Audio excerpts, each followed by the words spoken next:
Jade here and welcome to my channel. My goodness, I think it's been nearly a month since I've been on YouTube. I was in Australia last time I was on here, and basically I flew into Vietnam and we've had the COVID virus and everything's been absolutely crazy in my life and I haven't had a chance to get on to YouTube, but I made a promise that I was going to start putting out more YouTube videos, and I couldn't let guilt consume me because I just couldn't get on here. It was just madness. I flew into Hanoi, or actually, let's start it. As I was about to leave Australia, I started thinking they're going to shut Vietnam borders.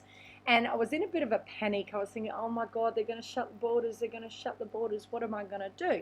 I mean, I would have had to stay in Australia with my mother, but I wanted to get back into Vietnam. It's where I'm living. It's sort of my house and my things and everything else, my life. And not that there is much of a life at the moment with the COVID virus, but you know what I mean.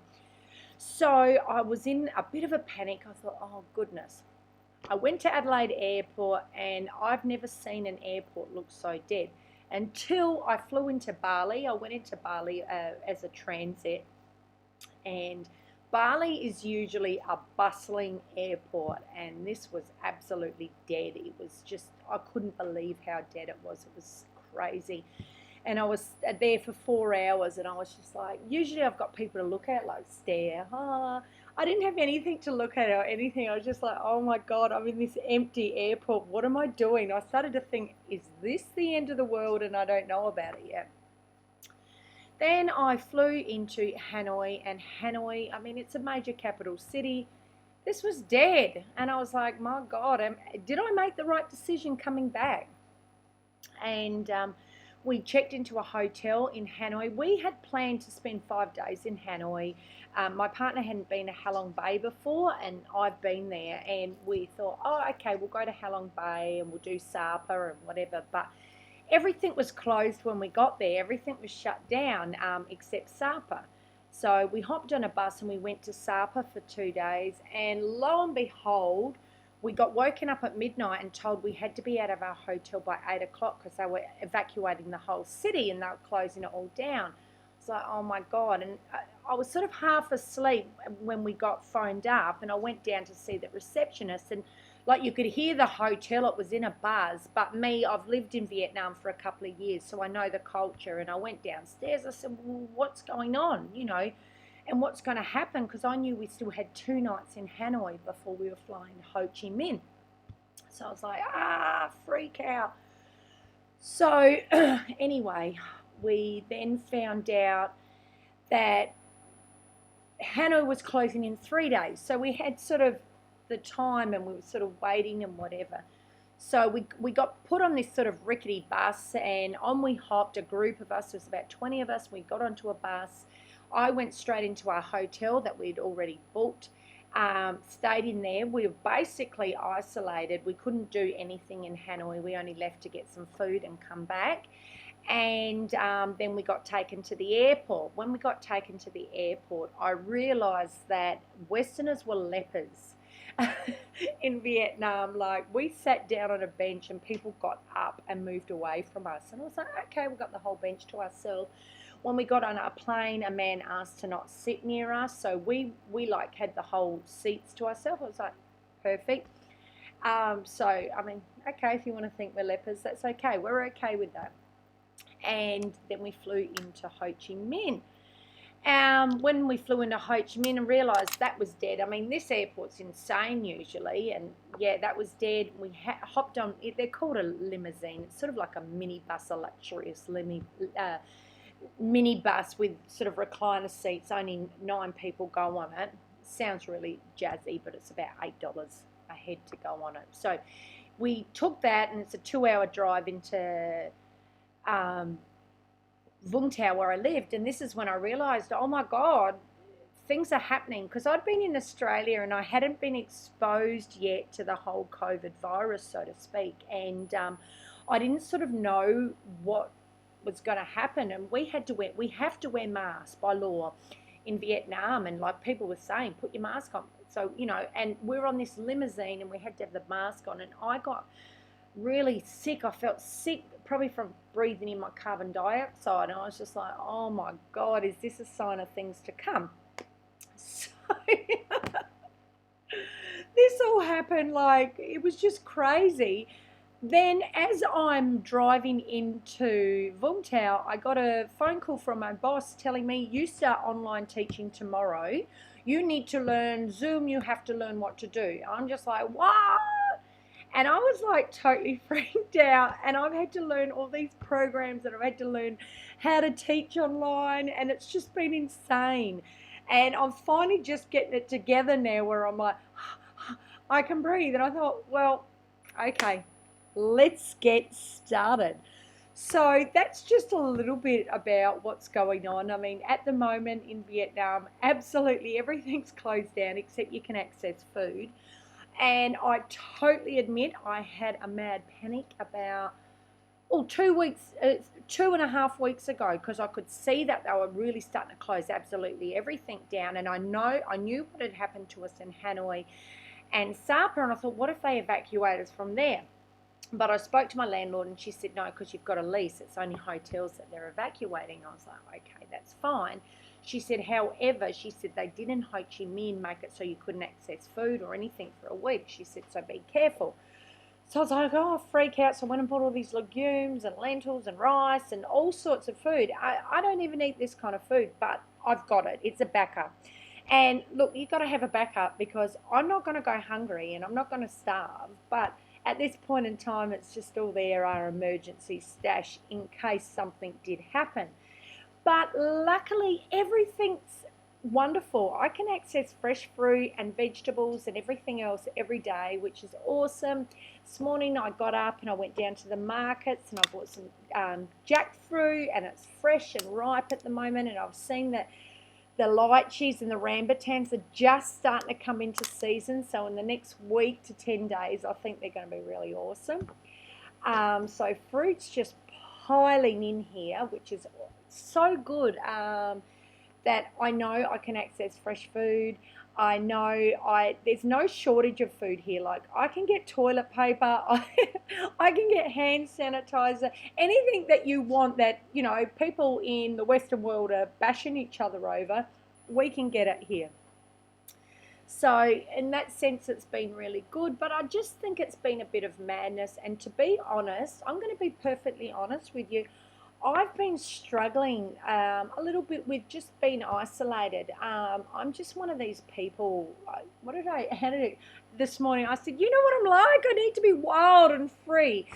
And I am. I just get so bored. So I've just, the last couple of days, I'm just making sure I get up every morning and I go on a large walk so I get out. I can't do much, so I have to do something. But otherwise, I've just been like feeling a little bit trapped and enclosed, and I'm sure all of you are feeling the same way. I'm not alone. It's just one of those things, and I can't complain. I've got food in my belly and I've got a roof over my head. What more can you ask for in life? So basically today I just wanted to touch base and just let you know a little bit as to what I'm up to and why I haven't been online, because I did say that I was going to start posting. But I'm really going to make a conscious effort now. I was interviewed yesterday by a girl called Lexi, and I'm going to go on her podcast. And I actually got really excited speaking to her, as I do when I speak about raw food, because it's something I'm so passionate about.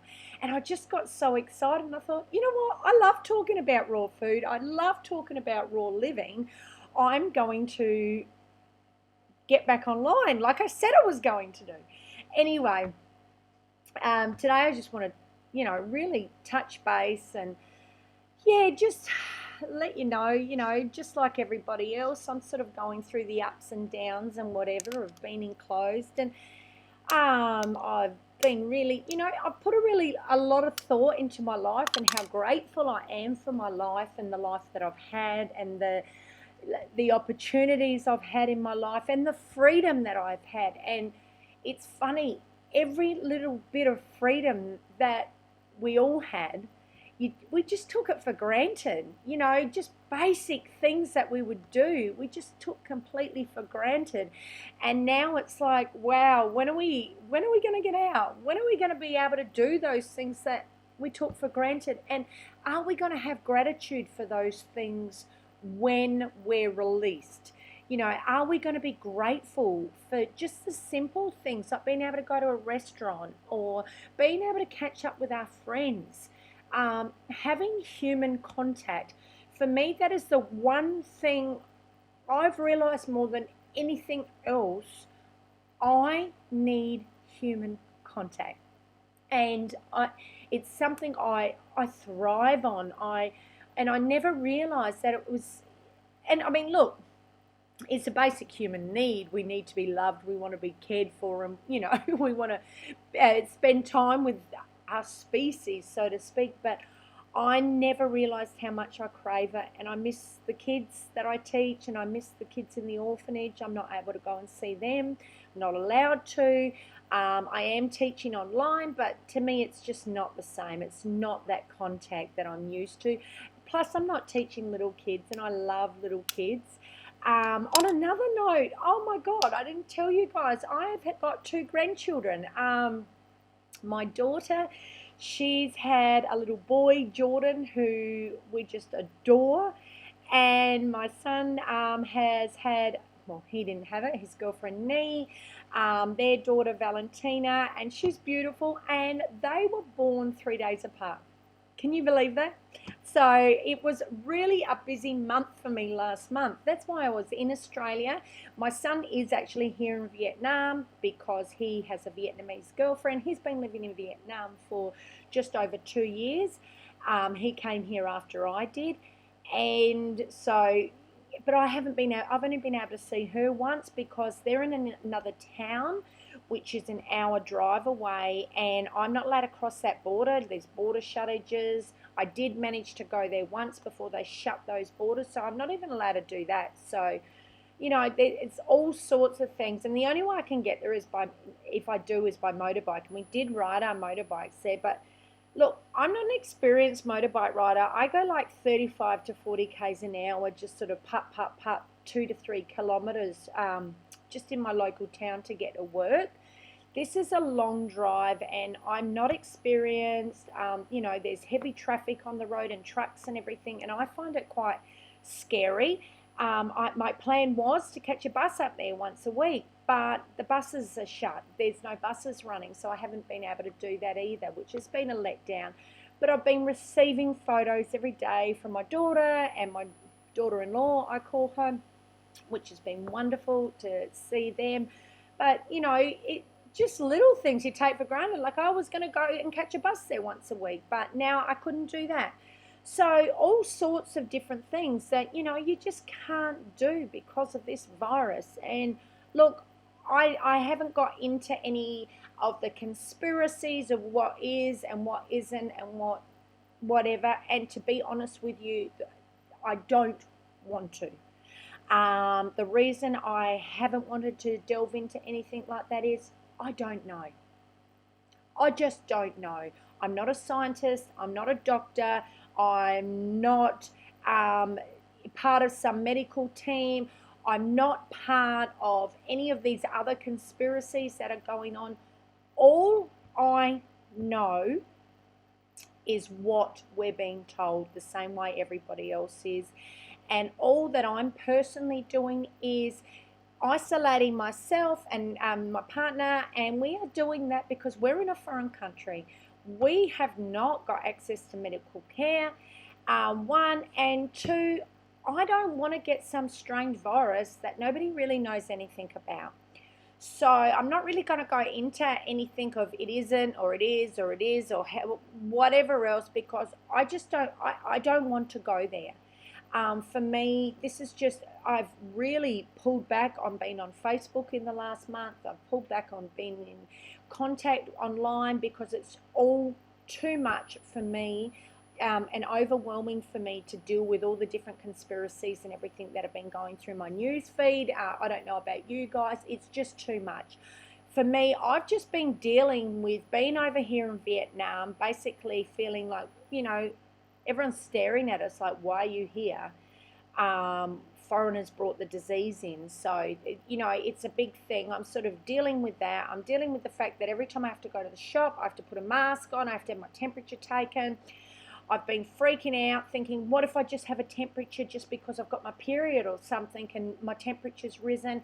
I'm that fearful of being put in quarantine or something like that, because I've seen footage of their quarantines. They're like, some of the people are on bamboo mats. I won't cope.